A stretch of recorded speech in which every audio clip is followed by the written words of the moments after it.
4h27 da tarde, o pessoal da rádio vai para um rápido intervalo. Daqui a pouco espero vocês de volta. E quero contar também, como a gente adiantou aqui, que a Câmara dos Deputados aprovou hoje a principal medida de arrecadação do ministro da Fazenda, Fernando Haddad. A medida provisória que aumenta a tributação federal sobre empresas que têm benefícios de ICMS para despesas do dia a dia. Esse texto vai para o Senado e essa medida, segundo o governo federal, pode ajudar a acolher ali, 35 bilhões de reais.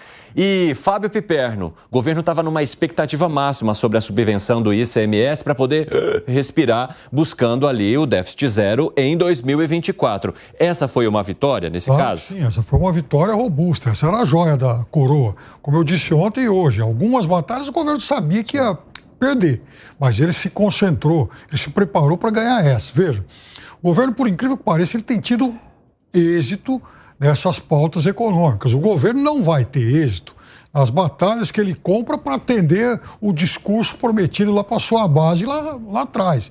O governo Lula sabe muito bem que não adianta. Veja, como é que ele vai enfrentar o agronegócio na questão do marco temporal se a bancada do agro tem mais ou menos 350 votos? Exatamente. Ele sabe fazer conta. Só fazer conta. Agora, ele não pode simplesmente cruzar os braços e falar: eu não vou fazer nada. Mas, presidente, a gente apoiou o senhor na campanha, o senhor lá, enfim, prometeu que o senhor era solidário à nossa causa e tal. Tá bom, então vamos lá brigar. Mas ele sabe que ele não vai ganhar. É aquela coisa, né, o Mercador de Veneza, né, do famoso personagem lá que ele pode levar a carne, mas não pode, mas ele não contratou a carne e o sangue. Então, o Lula, nesse sentido, ele é muito isso.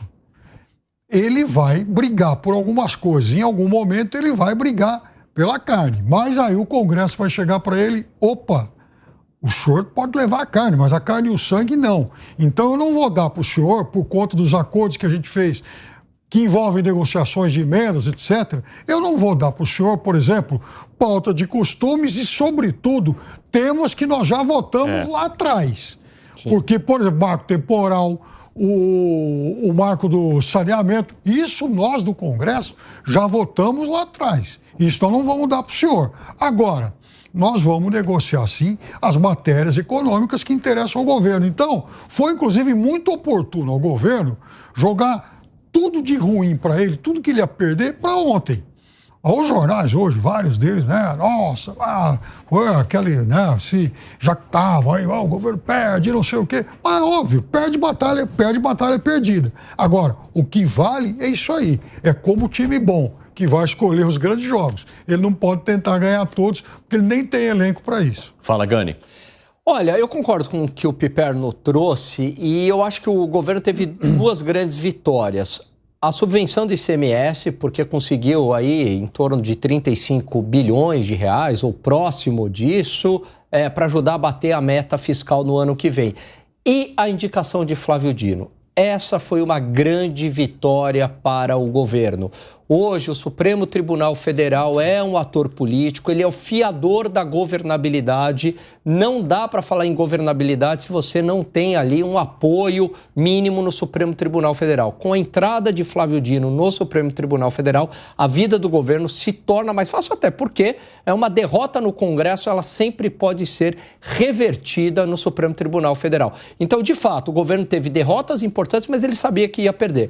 Marco temporal é uma delas, a desoneração dos 17 setores. Aliás, até foi bom para o governo perder a desoneração dos setores, porque seria muito impopular para o governo e poderia ter aumento do desemprego e aí o governo ser culpado por conta desse aumento do desemprego. Então, foi até uma derrota que foi proveitosa para o governo. O marco temporal, ele perde, mas ganhou no Supremo, porque deve prevalecer a decisão do Supremo. Então, concordo com o Piperno. Apesar das derrotas, o governo teve duas grandes vitórias. Flávio Dino, subvenção do ICMS. E no caso da subvenção, em busca da arrecadação, né, Gustavo Segré? Mas eu não estou tão certo que vai dar uma arrecadação tão grande. Vou explicar por quê. Eu tenho empresa que tem benefício fiscal, não é subvenção de ICMS. O ICMS é um atributo do Estado provincial. Como funciona? Por exemplo, eu dou o exemplo de Santa Catarina. Para operações que têm importações, em lugar de pagar o 17% do ICMS, você paga 3,6%, 2,6%, dependendo, até 1%, dependendo do tempo que você tem esse benefício. Para que serve isso? Porque você, importando com 17%, só serve se você vende dentro do próprio estado, que também paga 17%. Se você importa com 17% de ICMS e vende para outro estado, qualquer outro estado da federação, o débito de ICMS é 4%. Então você fica com uma linha no teu ativo que diz crédito a recuperar, mas não recupera. Então é um imobilizado que tem, não é dinheiro efetivo. Qual é a dúvida? O governo está dizendo, eu vou taxar a diferença entre 17 que você devia ter pago e o 4 que você está pagando. Mas todas as empresas, e me incluo, estão fazendo a conta, se vale a pena ter o benefício. Porque de repente, se eu vou utilizar o ICMS dentro do próprio estado, eu não uso o benefício. Pago 17, vendo com 17, não tenho a utilização do benefício e não pago o imposto de renda. Então não sei se é tão beneficioso e não contaria com esses 35 bilhões ainda. Mas aqueles que escutam e assistem 3 em 1, vou insistir de novo com uma pauta que pode render uma graninha para o governo. Preços de transferência. O governo não está cuidando dessa situação, isso pode dar uma arrecadação boa, que serve quando uma empresa importa ou exporta para uma empresa vinculada do mesmo grupo empresarial. Aponta para aí, Haddad, você vai se dar bem. Rapaz, olha, ele vai... Não dá ideia, hein, Segré? Não dá ideia. Dávila, e você, como avalia? Olha, eu concordo com o Segré.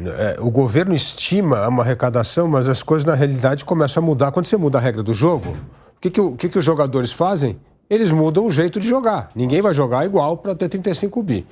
Segunda coisa, que esses 35 bi só serve para cobrir o rombo a mais desse ano. Porque, na verdade, o rombo esse ano é de 177 bilhões, passou 30 bilhões acima do esperado. Então, quer dizer, se ele tiver a sorte de arrecadar os 30 bi aí que o Segré falou, o que a gente acha muito difícil, porque as pessoas vão começar a reavaliar se vale a pena ou não, mas vamos dizer que arrecade os 30 bi é só para cobrir o rombo a mais desse ano. E onde é que estão os outros 146 bi que a gente precisa arrecadar? E esse é o problema. O governo vem com uma fúria em cima do bolso do setor privado o tempo inteiro para arrecadar mais. Eu nunca vi um governo que celebra quanto mais ele arranca dinheiro do bolso do trabalhador, do empresário, do empreendedor, de quem produz.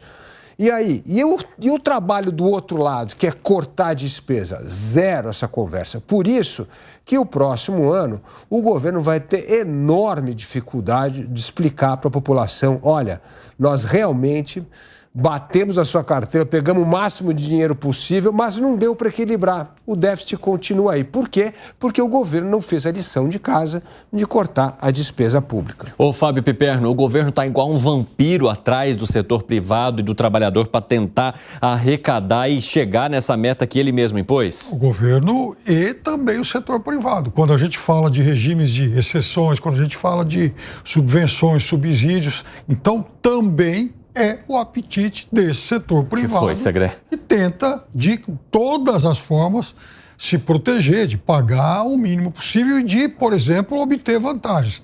E olha, aqui vale para todo mundo e não é agora, e não é de agora. Isso é desde sempre. Então, no Brasil, a gente tem, historicamente, essa queda de braço, sim. Agora, também não é só tirar dinheiro do setor privado. Outro dia mesmo a gente discutia aqui, Segré, você tem esse cálculo melhor que eu, por exemplo, o projeto das MEIs, aumentando, né, o limite. Sim. Isso vai fazer com que essas pequenas empresas possam faturar mais e pagar menos impostos. Então, quando você vai e reajusta a tabela do imposto de renda, você também está permitindo que mais pessoas deixem de pagar. Então, também é uma forma de se compensar esse público que precisa mais. Bom, temos o Gani e Segré. Segré levantou a mão primeiro, Gani, já abre a palavra para você. Vai lá. O governo pensa que o empresário é idiota. E não é idiota. Claro. Por quê? Não Por é quê, idiota. Segré? Vou dar um exemplo. Gani e eu temos uma empresa. Suponhamos que temos uma empresa. Eu adoro os exemplos que ele dá. Dentro da reforma tributária, colocaram uma carga tributária que não sabemos qual é, mas o super simples ficou de fora. Sim. Então o que a gente faz? Alan, vamos fechar a nossa empresa, que não temos a mínima ideia de quanto vai pagar? abre uma super simples, eu abro uma super simples. Se precisamos, vamos com uma super simples do Piperno e outra com Dávila. E o limite está grande. Tá. Então, aí não entrou a faca do governo. Não entrou a faca do governo. E o empresário não é idiota. E tudo que é dentro da lei chama elisão fiscal. Não é sonegação fiscal, que aí é outra coisa, é ilegal. Mas aí vou para outra coisa respondendo, e por isso falei que não quando estava o Piperno falando.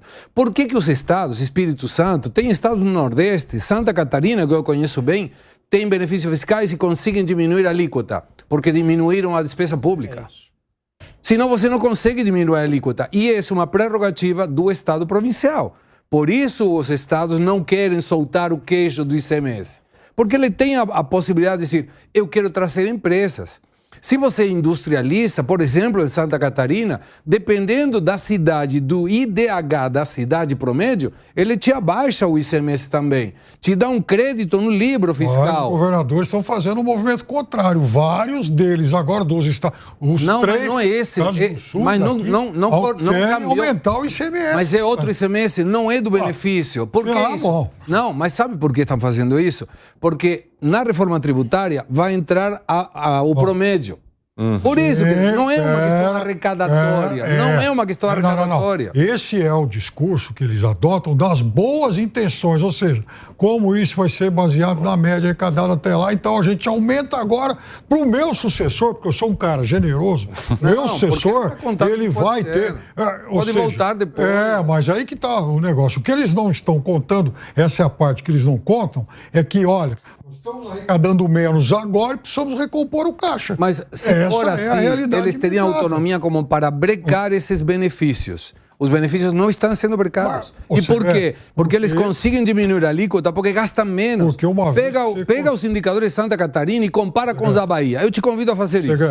Duas administrações diferentes. Uma que gasta e outra que cuida do recurso público. E vê as diferenças. Uma vez que você concede um benefício, você não vai retirar nunca mais. Não tira, mas pode não dar para o futuro. E eles continuam dando. Como, por exemplo, a desoneração agora. Você acha que vai tirar alguma coisa? Não vai. Por exemplo, citei nessa semana os anúncios pagos aí por vários setores da indústria automobilística, tentando justificar os benefícios e a necessidade de renová-los para estados do Centro-Oeste e do Nordeste do Brasil. E aí você junta governadores de direita e de esquerda e emanados, né, nessa coisa fraternal de manter a boquinha, de manter a vantagem. Não tira mais. Conceder o benefício aqui no Brasil é regra, ele não cai. Fala, Gani. Eu acho que, em parte, esse excesso de subsídios e vários setores pedindo ajuda para o governo, benefício fiscal, exceções, etc., é a mentalidade que se implementou aqui no Brasil durante anos e que está enraizada, mas é uma mentalidade dessa espécie de capitalismo de Estado, é uma mentalidade keynesiana, é uma mentalidade de Marx, fisiologismo, porque é tudo assim, o indutor do crescimento econômico, Piperno, é o excesso de tem que gastar, o governo tem que gastar, tem que contratar obras, tem que ter taxas de juros subsidiadas, então criou essa mentalidade, né, de que, de alguma maneira, o setor privado também precisa do Estado. E tem um outro ponto.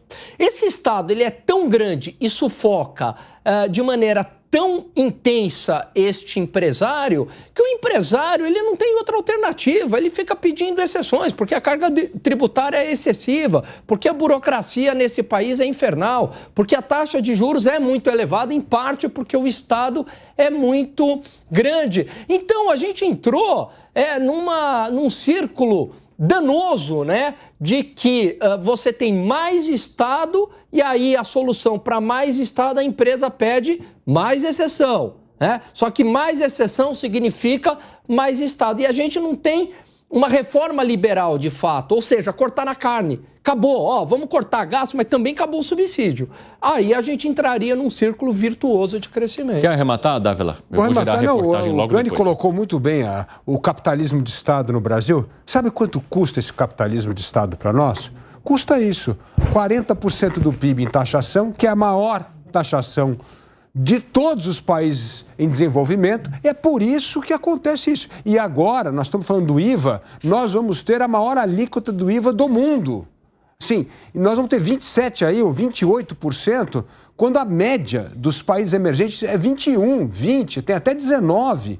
Paraguai então, com 10. O Paraguai com 10. Então, assim, gente, o problema do custo desse capitalismo de Estado é isso. Nós pagamos a carga tributária mais elevada de todos os países emergentes e vamos, com a reforma tributária, continuar a pagar o IVA mais alto do mundo.